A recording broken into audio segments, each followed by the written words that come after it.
Muito bem-vindo todos. Eu me chamo Angelise Stein, eu sou produtora e diretora de um filme que acabei de lançar. E a gente está aqui para falar um pouco sobre produção audiovisual. Então, eu saúdo a todos aqui presentes e aos ouvintes aí do nosso canal. Dolores, essa oficina ela é uma contrapartida de um edital de licenciamento que foi realizado pela SESEC, Secretaria de Estado da Cultura e Economia Criativa do Rio de Janeiro, pela Lei Paulo Gustavo, de 2023. O filme... Eu vou falar sobre o Dolores, porque foi esse o filme que foi licenciado e que vai, a partir dos próximos meses, passar nas telas da EBC. Então, a ideia é a gente aqui falar sobre o processo de produção audiovisual. Eu vou pedir para passar uma vinheta, que é... Normalmente, a gente usa esse tipo de vinheta na abertura dos nossos filmes, como vocês todos já viram isso em vários filmes.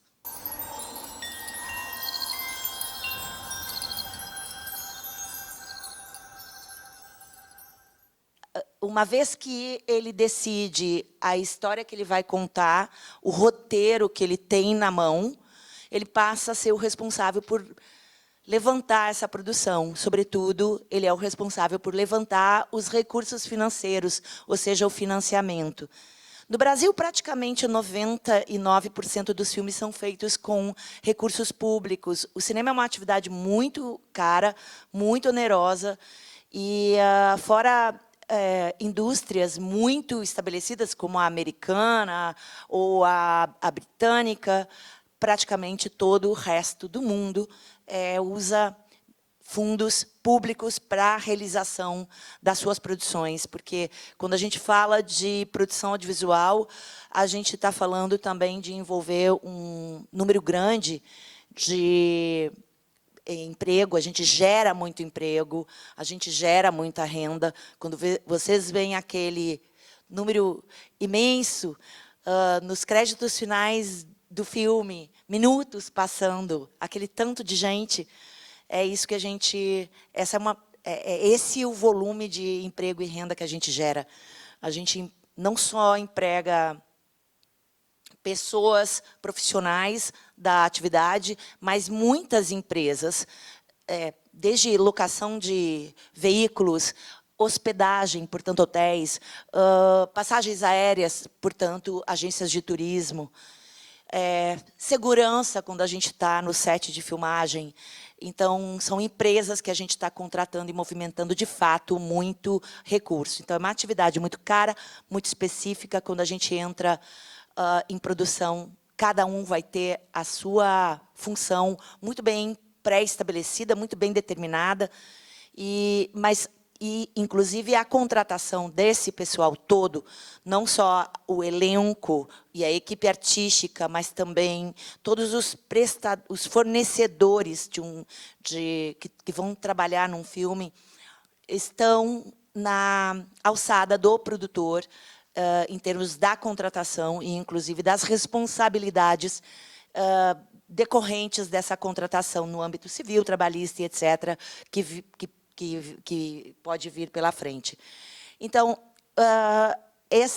uma vez que o produtor tem esse argumento e esse roteiro em mãos, ele vai começar a montar a sua equipe inicial para alavancar esse projeto. Essa equipe inicial, ela é inicialmente o roteirista e o diretor, né?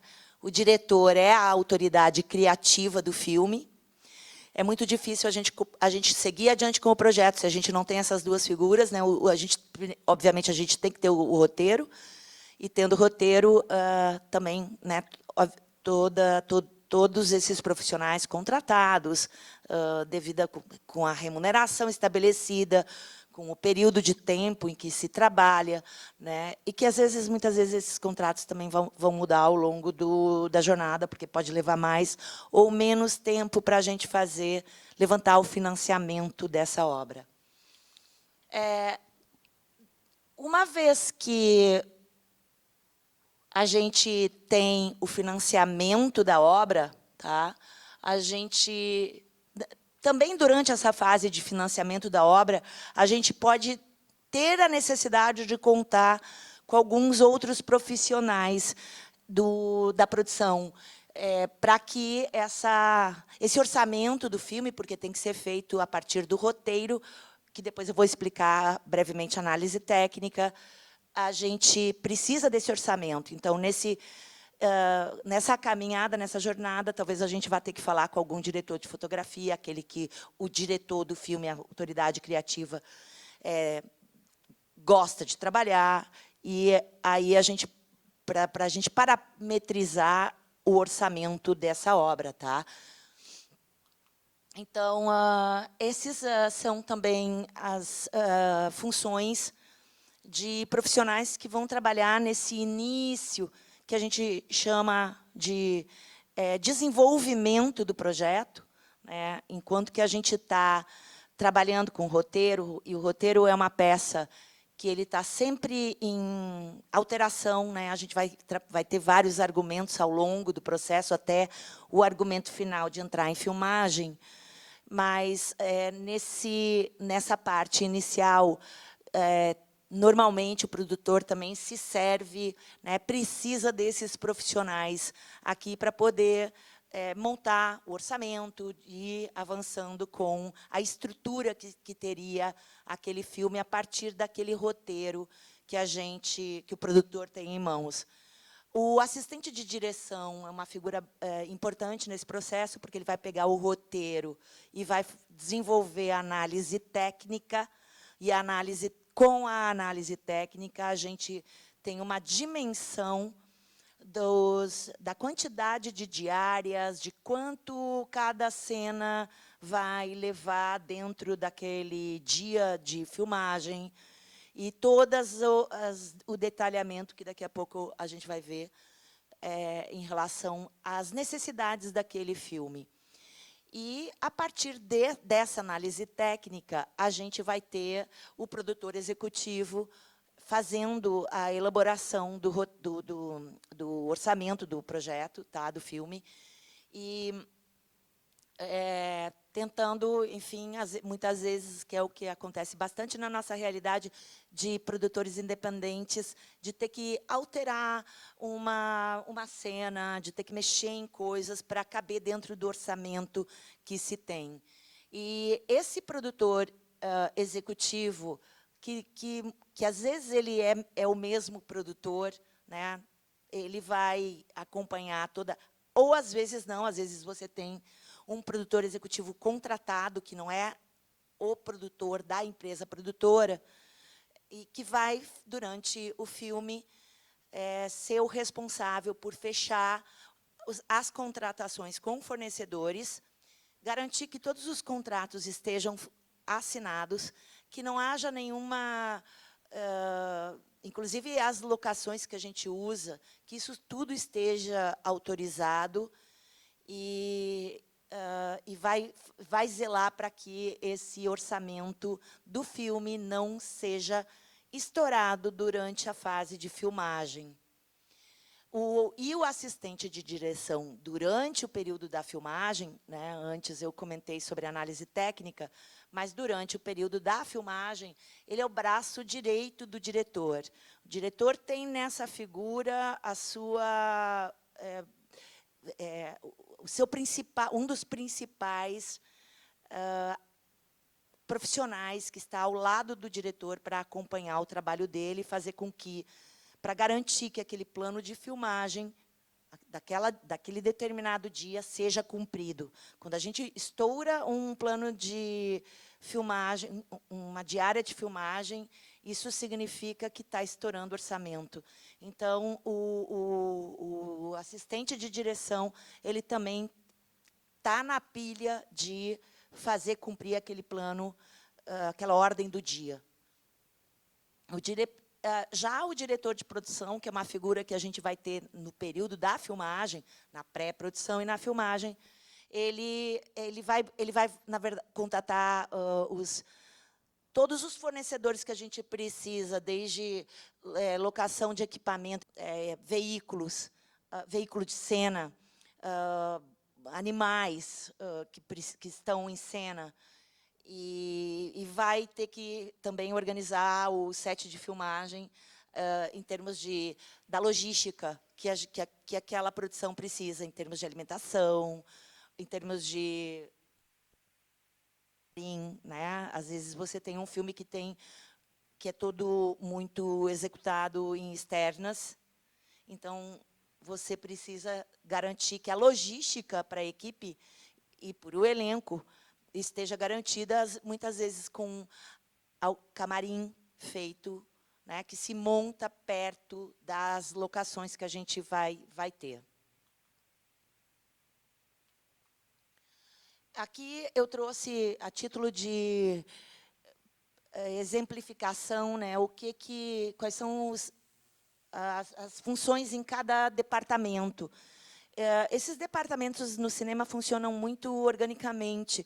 Você tem uma estrutura até meio bastante rígida em termos de subordinação, né? Então você tem um chefe de equipe e o chefe daquela equipe vai contratar. Normalmente o chefe daquela equipe contrata, sugere para o produtor, ou às vezes até para o diretor, no caso da equipe de fotografia, sugere esses profissionais. E, na maior das vezes, o produtor concorda, ou se há alguma outra situação, tudo bem, eles vão conversar e negociar. Mas aqui a gente teria, então, as funções principais, e vai depender de cada filme. Tem filme de documentário que vai usar uma estrutura mais enxuta. Tem filmes de ficção que depende o tipo do filme de ficção, também vai usar uma equipe pode usar uma equipe muito grande, tá? Por exemplo, filmes que têm muitos efeitos especiais, você vai ter um trabalho de VFX muito maior. Então, na equipe de direção, a gente tem ali trabalhando o diretor, o assistente de direção, que, às vezes, dependendo do filme, né, pode ser mais de 3, 4, 5 assistentes, e cada um vai ter a sua função específica, e o produtor de elenco, que é uma figura que também costuma entrar, uma das primeiras figuras a entrar no filme, porque ele tem que ir atrás do elenco. Tá? Então, ele trabalha direto com o diretor, e os assistentes, daí, quando tem... Aí a gente vai ter o primeiro assistente de direção, o segundo assistente de direção, e assim por diante. Cada um vai ter a sua tarefa dentro do departamento de direção. O departamento de arte, ele tem a autoridade máxima, o diretor de arte. Então, todos, figurinista, o cenógrafo, o maquiador, vão trabalhar dentro da concepção que o diretor de arte estabeleceu para aquele filme. A gente trabalha muito com paletas de cor, por exemplo. É óbvio que você também tem que situar o filme no tempo e no espaço, que época que ele é um filme de época ou é um filme contemporâneo, é um filme atual. Ele é um filme... quais são as necessidades para você identificar? Precisa a locação estar identificada, ou é um não lugar? É um lugar que não tem uma definição de espacial ou temporal? Então, essas são ideias que o departamento de arte vai trazer, em termos de... E aí, obviamente, o figurino vai traduzir isso no figurino dos atores, e o cenógrafo também vai buscar imprimir aquele mood, que a gente chama, o look do filme, no filme. Então, são o contra-regra e o produtor de objetos, por exemplo. O produtor de objetos, o nome está meio claro, ele vai ter que produzir os objetos. Tudo o que o ator pega na mão, é uma tarefa da arte, tá? Então, ele tem que... Depende também, porque, às vezes, tem armas, e as armas, normalmente, é uma tarefa da equipe de produção. E, no departamento de fotografia, a gente tem como o chefe principal desse departamento o diretor de fotografia, e esse diretor ele trabalha muito em sintonia com o diretor do filme. Já o operador de câmera, assistente de câmera, são pessoas que também estão acostumadas a trabalhar com o diretor de fotografia, e quando o diretor de fotografia vem para o filme, ele já traz a sua equipe, porque ele tem confiança nessa gente, ele sabe que não vão demorar para montar uma luz, ele sabe a confiança que o logger, né? Hoje em dia, a gente filma em digital, então, é tudo, isso tem que ser armazenado corretamente em HDs e cópia e backups, porque você não pode perder isso de jeito nenhum, porque uma diária é né? Então são figuras, o assistente de câmera que vai fazer o foco. Você tem que ter uma pessoa que saiba fazer aquele foco sem perder tempo, porque, se estiver errando o foco, vai atrasar a produção. Atrasar a produção significa, talvez, furar, não conseguir cumprir o plano daquele dia e ultrapassar as diárias que estavam previstas para aquele dia, e isso significa um prejuízo. Então, cada pessoa dentro dessa equipe, que é grande, ela tem uma função muito específica e bastante importante para o conjunto funcionar.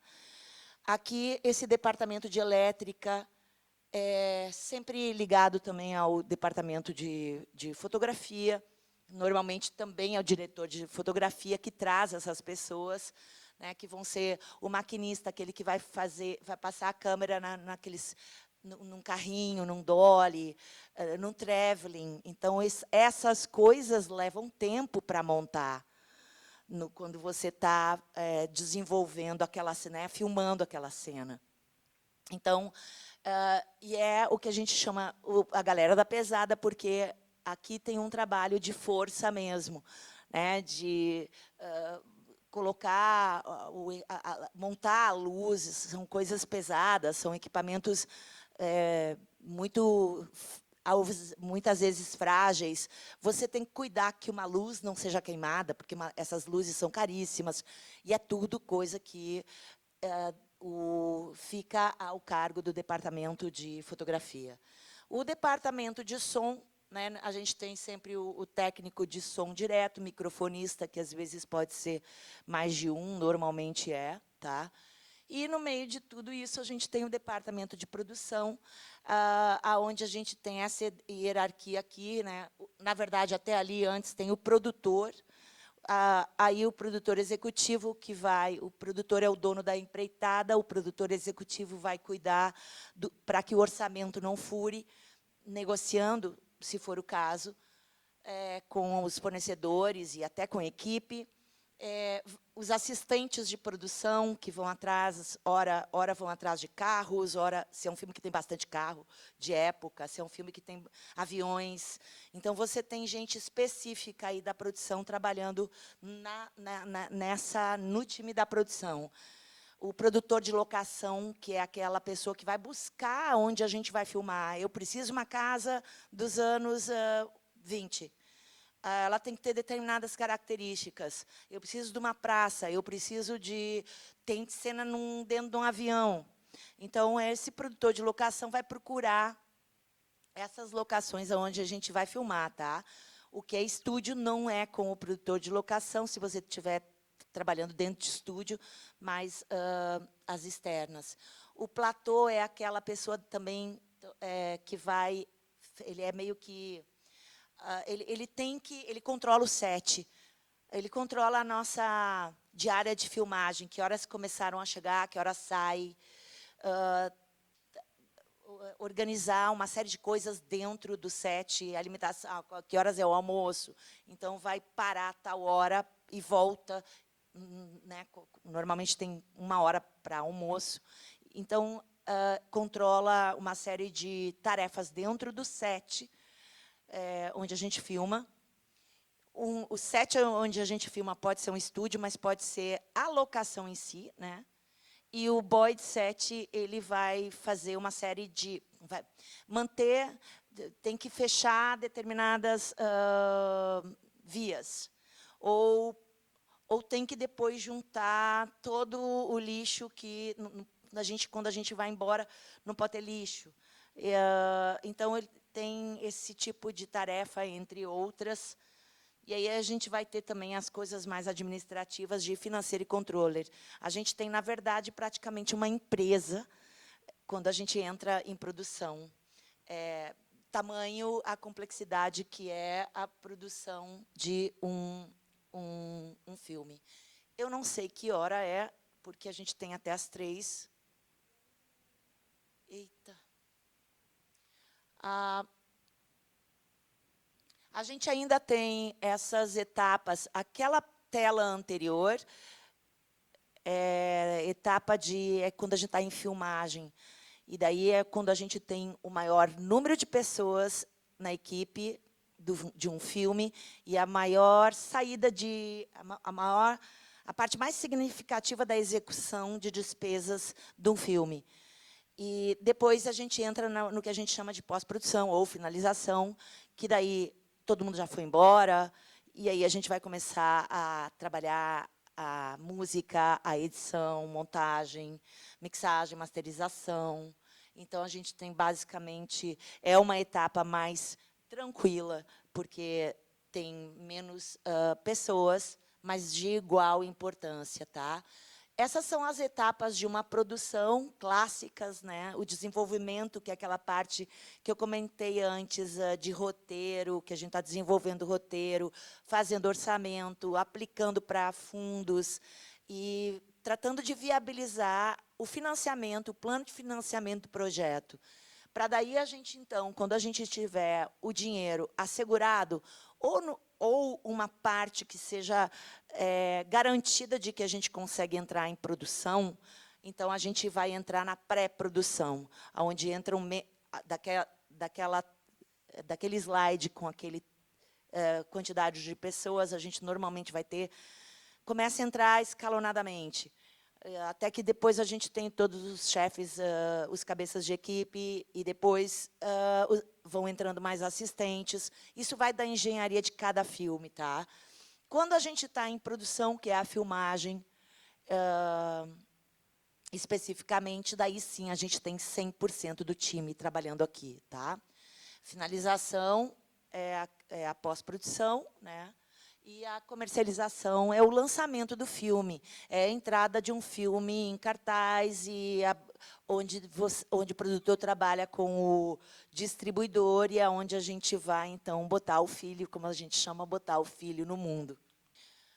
Falar um pouco do Dolores, né, já que esse é um edital enfim, de licenciamento do Dolores. O Dolores foi uma coprodução Brasil-Argentina, que a gente acabou filmando na Argentina e lançamos nos 2 países e outros mais, percorremos alguns festivais.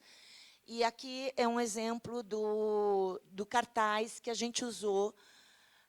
Normalmente, a gente divide os territórios. Então, se você tem uma coprodução bilateral, dois países, ou multilateral, quando há mais países, a gente...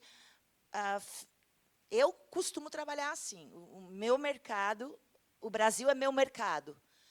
Aí o argentino tem a Argentina para ele, e eu não tenho nada da Argentina. E, no resto do mundo, se divide na proporção de dinheiro que cada país colocou.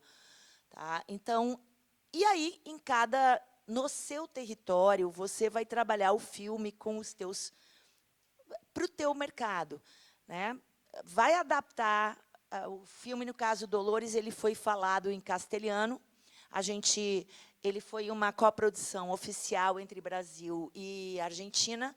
Então, a gente precisa colocar uma quantidade de técnicos e de elenco brasileiro. Tá? Então, isso tudo foi cumprido. Aqui no Brasil, a gente teve o Roberto Berindelli nesse filme e o Jandir Ferrari, em termos de elenco, que é, no mínimo, 2 que a gente tem que ter, e depois também técnicos por trás das câmeras. E aqui o produtor argentino quis para o mercado argentino, eles usaram aquele cartaz da esquerda, e a gente achou que aquele cartaz, aqui para o Brasil, eu poderia ter usado? Sim, poderia. Mas a gente achou que aquele cartaz para o Brasil era muito clássico, que não ia funcionar, que a gente entendeu de fazer uma pegada mais em cima da protagonista, que era uma mulher, o filme é ambientado nos anos 40, que era uma mulher que viaja e depois volta para a Argentina para cuidar do sobrinho, porque a irmã morreu, e se apaixona. Ela tinha ido embora para esquecer um grande amor, e daí, enfim, tem um triângulo amoroso ali acontecendo. Então, e ambientado num pós-guerra, a gente achou que trabalhar a figura dela, a força da mulher, faria mais sentido para nós. Então, vocês veem que é um look completamente diferente de cartazes. E aí é a estratégia, aí do produtor também, junto com o seu distribuidor, estabelecer qual que é o melhor caminho, qual que é a melhor estratégia para você encontrar o público, né? Então, esse é um exemplo, né, da autonomia que o produtor tem quando ele entra em coprodução. Eu queria também falar, assim, para a gente terminar. O Brasil tem alguns acordos bilaterais de coprodução, o que permite com que a gente divida o financiamento de um filme e divida também as responsabilidades. Tá?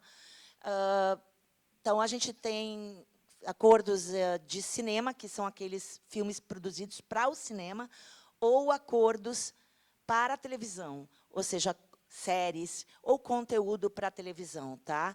Então, o que está de vermelhinho aqui no painel são os acordos para cinema, e os de verde são audiovisual.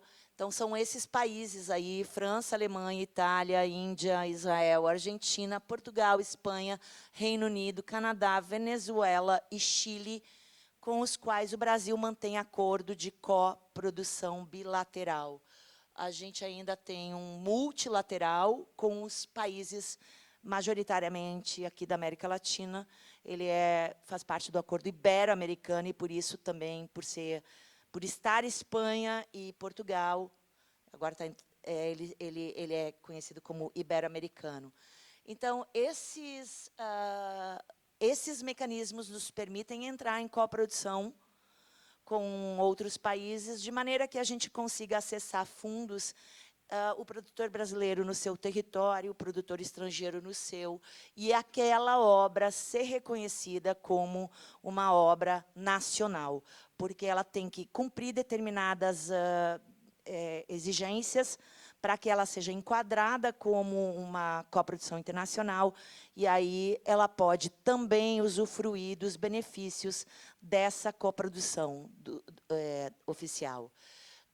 Eu destacaria aqui, né, a importância das coproduções para todos nós, produtores independentes, que é o aumento de mercado, porque, além de eu ter a minha obra no meu país, eu vou poder ter essa obra exibida num outro país, o país do meu ou dos meus coprodutores. Então, esse aumento de mercado é importante para nós, produtores, para a equipe, para os talentos artísticos e técnicos de um filme. Quanto mais os nossos atores trabalharem em coproduções internacionais, mais os nossos filmes vão viajar, e mais os nossos atores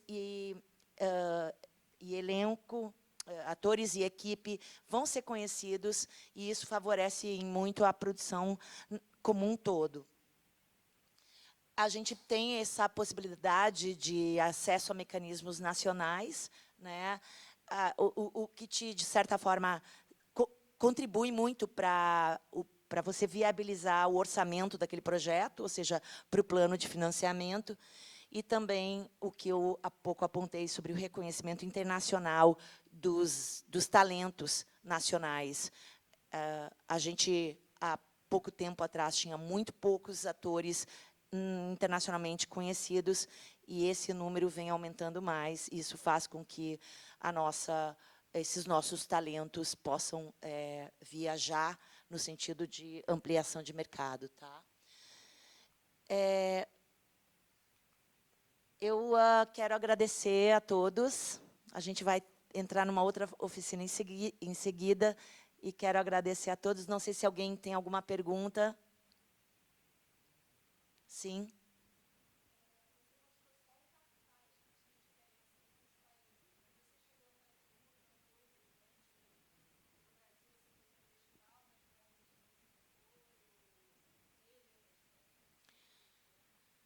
Ok, a pergunta foi, eu vou repetir a pergunta por causa do que está gravando. Se a gente aqui no Brasil fez alguma outra coisa de diferente em relação ao Dolores, ou apenas o cartaz. Deixa eu tentar voltar aqui rapidinho para o cartaz. Aqui. Não, a gente acabou fazendo de diferente apenas o cartaz. Eu não sei se a pergunta se referia também se havia mudança no corte do filme, na edição do filme. Não, isso não é praxe. Normalmente, esse corte final, os produtores respeitam a opinião artística e o corte final artístico do diretor do filme. Então, a gente recebeu o DCP da Argentina, e fizemos a subtitulagem para português, mas, em termos de, lógico, que a estratégia que a gente vai usar na distribuição do filme dentro do nosso mercado é uma responsabilidade do produtor nacional, assim como, mas em termos de festivais, os produtores podem ir ao filme. Normalmente, a inscrição em festivais de cinema é feita pelo produtor majoritário nos territórios em comum, porque alguém tem que ter o controle disso, porque senão fica muito confuso todo o processo, e normalmente isso sim é feito pelo produtor majoritário. Eu espero que tenha respondido. Agradeço a todos e convido aí para o próximo bloco. Obrigada.